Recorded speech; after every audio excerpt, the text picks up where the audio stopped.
the Church of the Holy Trinity, Seaton Carew, in Seaton Carew, south of Hartlepool in northeast England. This is the church.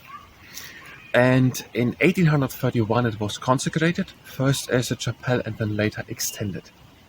In Straten, about 3 kilometers northwest from here, there is the All Saints Church since the 12th century, and to east that parish this church first as a chapel was built. In 1841 Seaton Carew became its own parish, and the chapel was extended with gallery and chancel. It is magnesian Permian limestone, designed by T. Pickersgill. And it has a very exact clock, the only one in the area, and it is sounding every full hour and every quarter hour.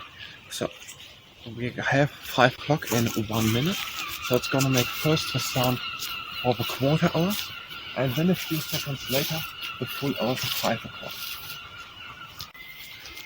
So if you look here, up there it is almost on 5 o'clock, and a little bit earlier than a full hour it should start with the first bell ringing.